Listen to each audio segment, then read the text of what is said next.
cha Warumi sura ya 13. Warumi sura ya 13, tuanze mstari wa 11. Warumi sura ya 13 mstari wa 11, neno la Mungu linasema, naam, tukiujua wakati kwamba saa ya kuamka katika usingizi imekwisha kuwadia, kwa maana sasa wokovu wetu u karibu nasi kuliko tulipoanza kuamini. Usiku umeendelea sana, mchana umekaribia. Basi na tuyavue matendo ya giza na kuzivaa silaha za nuru.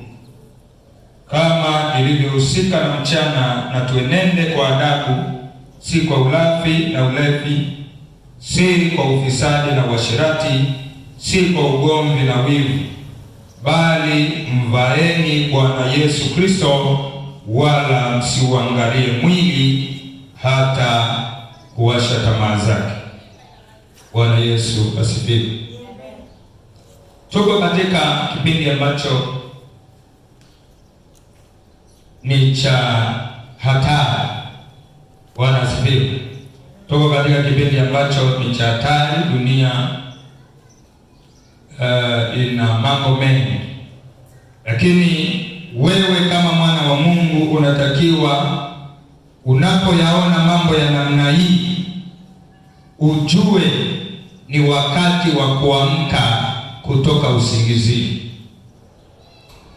Bwana asifiwe. Usiku umeendelea sana na mchana unakaribia. Kama usiku umeendelea sana na mchana unakaribia, sisi ambao tuko katika nuru tunatakiwa tujue ni nini tunachokifanya, ni nini tunachokiwaza, ni namna gani tunavyoenenda, na ni namna gani tunavyotenda. Bwana asifiwe. Kwa nini? Kwa sababu sisi Mungu ametuchagua kutuweka katika ulimwengu huu. Ndio maana nasema tumvae Yesu, tumvae Yesu. Haleluya. Tuachane na matendo ya giza, matendo yasiyozaa ya giza. Na ametaja baadhi ya matendo pale, na mwisho akasema, wala tusije tukaruhusu tamaa za mwili, tusiuangalie mwili hata tukaupa nafasi ya kuwasha tamaa zake. Haleluya. Bwana Mungu, tunatakiwa tutambue. Wewe mama unatakiwa kutambua, wewe dada unatakiwa kutambua, wakati tulionao ni wakati ambao ni wa kuchangamka, ni wakati ambao ni wa kuhamasishana. Huu sio wakati ambao kila mmoja anatakiwa aangalie sana mambo yake. Huu ni wakati ambao kila mmoja anatakiwa aangalie na ampe tahadhari mwenzie. Kwa nini? Kwa sababu kama tunakuwa katika nyakati hizi ambazo tunaona dunia imeharibika na uharibifu mwingi sana umeshaingia katikati ya watakatifu wa Mungu, alafu sisi tunakuwa hatuna habari, tunakuwa tunaendelea tu kama watu ambao bado wako usingizini. Unajua mtu aliyelala kwenye usingizi, unaweza ukamwamsha kwenye usingizi, wewe amka, akaanza kuamka. Bwana asifiwe. Tunatakiwa sisi kwa macho, tunaambiwa wakati wa kuamka ni huu. Wakati unaposikia mambo mengi yanaendelea duniani, vita inaendelea kila mahali, mambo machafu yanaendelea kila mahali, ufisadi unajaa kila mahali, wewe kama mama, wewe kama mwanafamilia wa Mungu, unachukua hatua gani? Unafikiria nini? Bwana asifiwe. Unafikiria nini? Ukisoma kwenye kile kitabu cha Mathayo kuanzia sura ya 24, utaona Yesu wakati wanafunzi wake wanamuuliza habari ya hivi, wakati huu ndio wakati ambao utakuja kuwarudishia Israeli utawala. Yesu aliwaambia kitu fulani, akawaambia haya sio majira ya ninyi kutaka kujua, wala ufalme wa Mungu hauko kwa kuuchunguza, ila aliwagusia baadhi ya mambo fulani tu wapate kujua.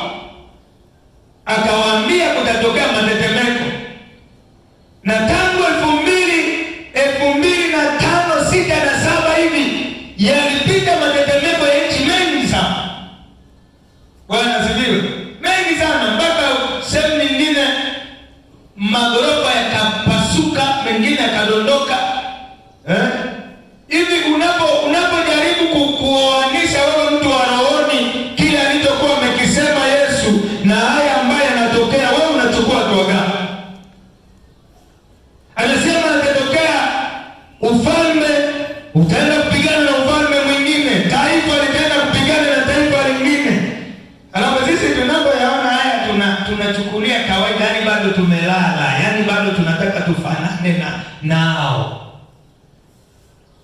Bwana asifiwe. Lazima tuwe makini, watu wa Mungu. Sisi ni jicho la kanisa. Sisi ndio sura halisi ya Kristo ndani ya dunia hii. Tunawatazamishaje watu sasa?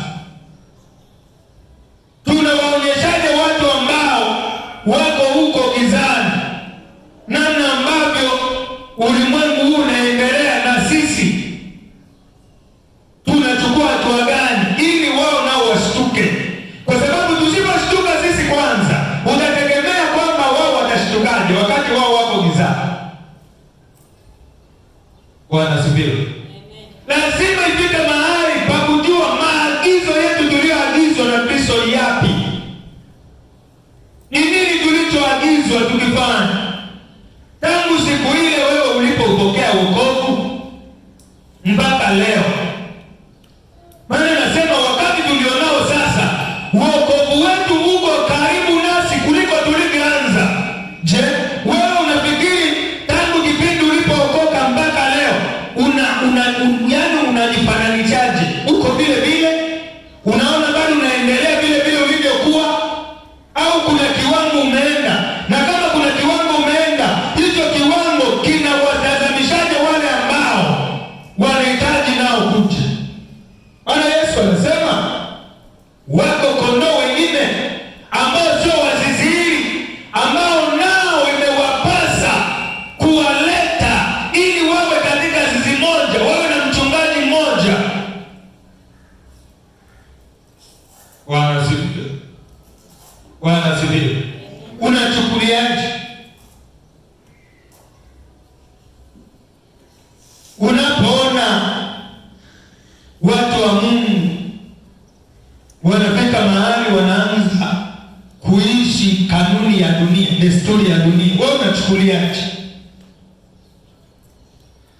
Kitabu cha Kumbukumbu la Torati ile sura ya 28, neno la Mungu linasema hivi: itakuwa hapo utakapoisikiza sauti ya Bwana Mungu wako kwa bidii kutunza na kuyafanya maagizo yote nikuagizayo leo.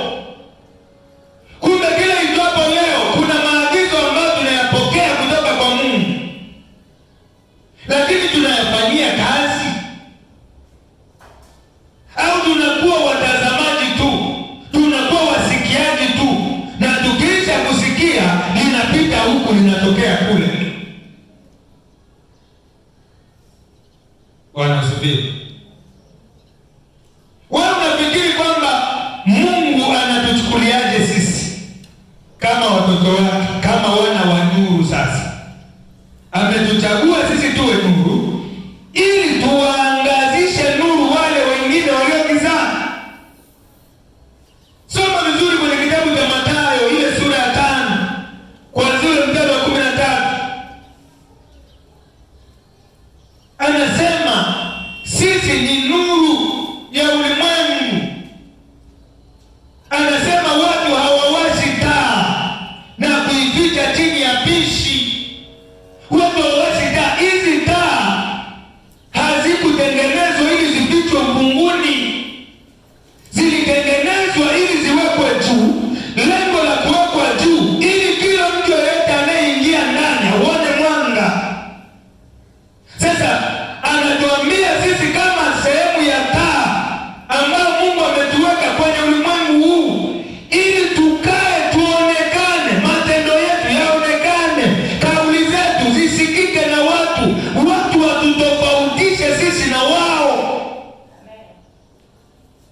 tunaenda kama wao, tunawaza kama wao. Haleluya! Tutawakolezaje? Tutawakolezaje? Halafu tunakuwa wa kwanza kuwa mbele za Mungu na kumuomba mambo ya mahitaji yetu mengi. Bwana asifiwe. Bwana asifiwe. Sasa tukirejea kwenye hiyo Kumbukumbu la Torati, anaposema utakaposikia kwa bidii, maana yake haki yetu. Yesu mwenyewe akaja akarejea akasema haki yetu isipozidi hiyo haki ya hao waandishi na Mafarisayo, hamwezi kabisa kuingia kwenye ufalme wa mbinguni. Kwa nini? Mungu anapotazama anataka sisi haki yetu izidi. Kama wao kuna namna wanafanya, sisi tufanye vizuri kuliko wao, hata mara 2 3 zaidi yao. Bwana asifiwe. Bwana asifiwe. Ili tuweze kuonyesha ile sura kweli ya Kristo, tukitazamwa, tukisikilizwa, yaani tuonekane ile sura ya Kristo, ile sura ya kanisa. Unajua watu wengi tunauliwaza kanisa kama hili jengo. Yaani wewe unaposikia mlima wa Bwana unatazama kama jengo, unakosea sana mtu wa Mungu. Mlima wa Bwana sio jengo. Mlima wa Bwana ni mimi na wewe ambao tunakusanyika mahali pamoja. Hapa ni sehemu ya kukusanyikia, kama vile kwenye Agano la Kale Mungu alimwambia Musa, jenga hema ya kukutania. Hapa ni hema ya kukutania ya wanamlima wa Bwana. Sisi ndio kanisa. Wewe wanapotutazama sisi kama kanisa, sasa wanaiga nini kwetu? Bwana asifiwe. Wanapotusikia sisi kama kanisa, wanajifunza nini kwetu?